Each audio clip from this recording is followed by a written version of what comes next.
আসসালামু আলাইকুম dear student.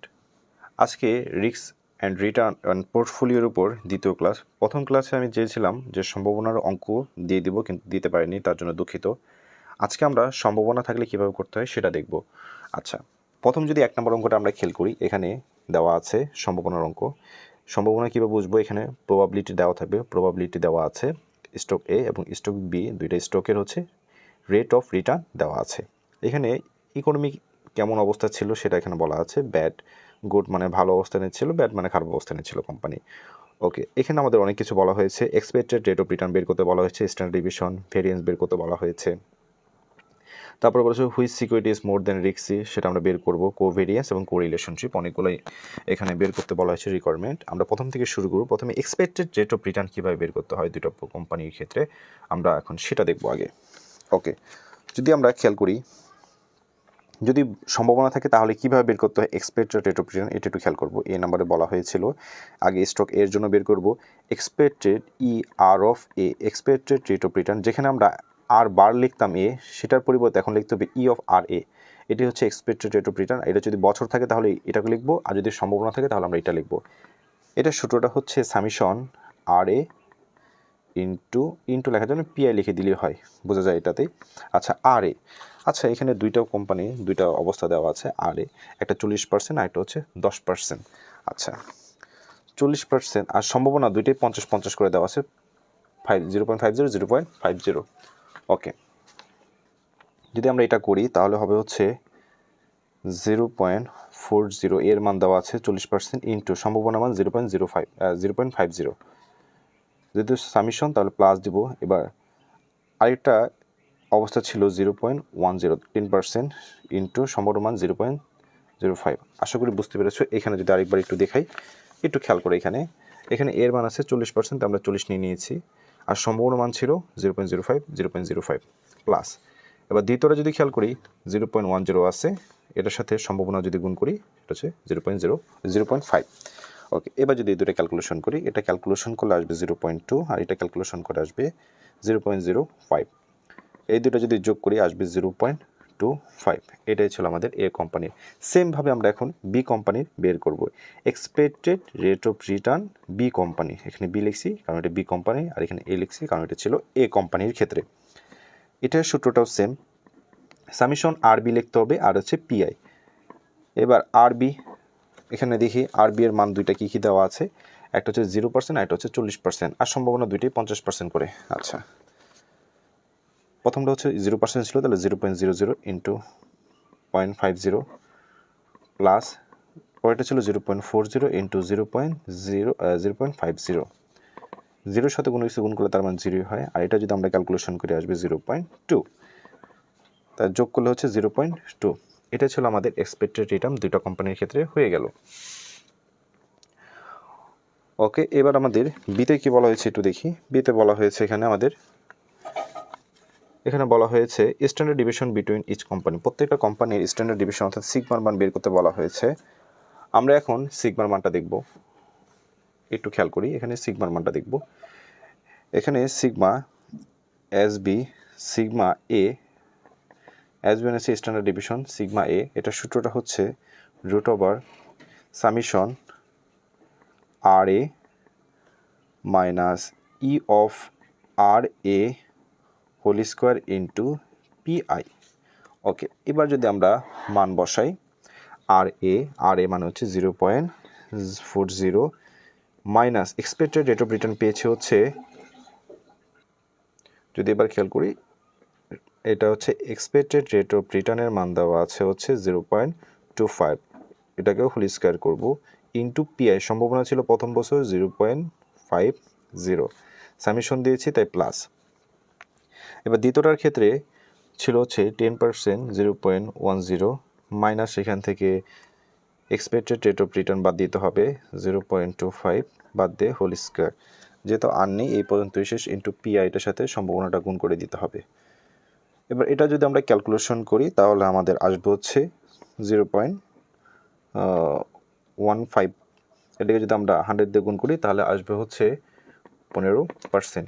এটা ছিল আমাদের স্ট্যান্ডার্ড ডিভিশন এ কোম্পানি। এবার আমরা বি কোম্পানিটা দেখাবো। তো স্টুডেন্ট, এখন হচ্ছে আমরা standard division standard division sigma B এর মানটা বের করব। এটা সূত্রটা হচ্ছে সেম আগের মতোই হবে, সামেশন যেখানে হচ্ছে আমরা আর এ লিখতাম সেখানে আর বি লিখব, minus expected rate of return R B into whole square into PI. Okay, এবার দেখে আমরা মান বসাবো। যদি আমরা এর আগের পেজটা থেকে একটু হেল্প নেই, এখান থেকে যদি আর বা এর মানটা এখান থেকে যদি একটু হেল্প নিয়ে করি আমরা, তাহলে এখানে দেখা যাচ্ছে এখানে প্রথম বছরে আর বারের মান ছিল আর বি এর মান ছিল 0%, তাহলে এটা হবে 0.00 minus R bar B expected rate of return B এর মান ছিল হচ্ছে এখানে 0.2 হোল স্কোয়ার ইন্টু প্রথম বছরের সম্পূর্ণ 50%, সামেশনের জন্য এখানে একটা প্লাস আসবে। এবার পরবর্তীটা যদি খেয়াল করি এখানে দেওয়া ছিল 40%, 0.40, এখান থেকে আমরা বাদ দিব এক্সপেক্টেড রেট অফ রিটার্নের মান বি এর মান 0.2, এটাকে হোল স্কোয়ার করবো ইন্টু তার সাথে সম্ভাবনা গুণ করব।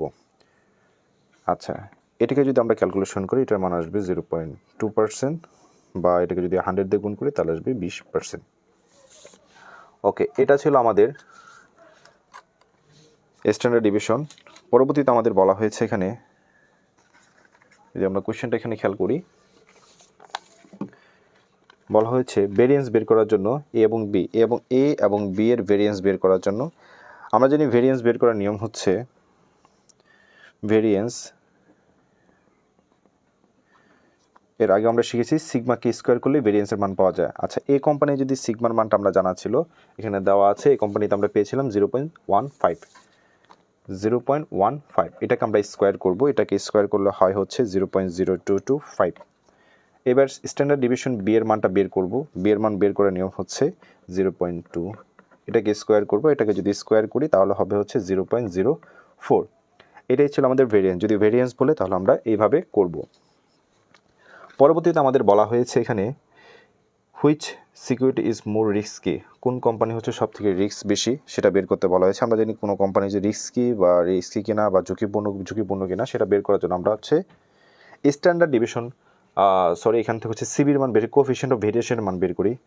তো কোএফিশিয়েন্ট অফ ভেরিয়েশন সিবি এর মান বের করবো আমরা, দুইটা কোম্পানি সিবি এ, এটা সূত্র হচ্ছে সেম আগের মতোই, সিগমা এ ভাগ, যেখানে আমরা আর বার এ লিখতাম সেখানে লিখবো ই অফ আর এ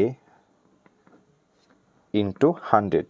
আচ্ছা, যদি এটা করি তাহলে হচ্ছে এটার মান আসবে আমাদের, এখানে মান বসে আমরা সিগমা এর মান পেয়েছিলাম সিগমা এ 0.15, আর এক্সপেক্টেড রেট অফ রিটার্নের মান ছিল হচ্ছে এ কোম্পানির, যদি তোমরা আগের একটু ভিডিওটা টেনে একটু দেখে নিও, 0.5 ছিল ইন্টু 100, এটাকে ক্যালকুলেশন করে আসবে 60%। এবার সিবি বি এর মান বের করতে হবে, সেম সূত্র, শুধু এ এর জায়গায় কী আসবে, বি আসবে, বি ইন্টু 100। ওকে, সিবি বি এর মান ছিল, অর্থাৎ সিগমা বি এর মান ছিল হচ্ছে 0.2%, 0.2, আর হচ্ছে এক্সপেক্টেড রেট অফ রিটার্ন ছিল হচ্ছে 0.2। এটাকে যদি আমরা 100 দিয়ে গুণ করি তাহলে এটার মান আসবে 100%। এবার এ কোম্পানি হচ্ছে সিবি পেয়েছে 60%, আইটা পেয়েছে 100%। বলছে কোন কোম্পানি আমাদের ঝুঁকিপূর্ণ। তো এই ক্ষেত্রে দেখা যাচ্ছে আমরা জানি সিবি যার বেশি হয় ঝুঁকি তার বেশি, এখানে সিবি হচ্ছে বি এর বেশি, তাহলে বি হচ্ছে বেশি ঝুঁকিপূর্ণ। এই লেখাটা কীভাবে লিখতে হয় তোমরা লিখে দিবে, আশা করি বুঝতে পেরেছো। ওকে, পরবর্তীতে এখানে বলা হয়েছে, যদি আমরা একটু খেয়াল করি, কোভিডেন্স বের করার জন্য বিটুইন টু স্টক, দুইটি স্টকের হচ্ছে কোভিডেন্স বের করতে বলা হয়েছে। আমরা এখন কোভিডেন্স বের করব। কোভিডেন্সের সূত্র আশা করি তোমাদের জানা আছে, তাও যদি আমি এখানে লিখে দিই, যদি একটু খেয়াল করি, এখানে কোভিডেন্সকে কব দ্বারা প্রকাশ করি এ এবং বি দুইটা কোম্পানির ক্ষেত্রে। সূত্র হচ্ছে summation R A minus E of R A into R B minus E of R B into PI. যদি সম্ভাবনা থাকে তাহলে এটা এইভাবে সূত্র লিখবো আমরা।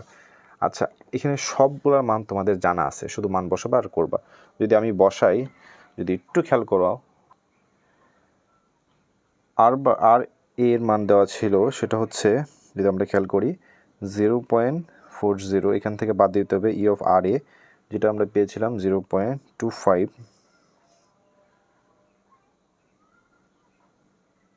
হ্যাঁ, তারপরে হচ্ছে আমাদের ইনটু, এবার হচ্ছে এটার মান বের করব আমরা।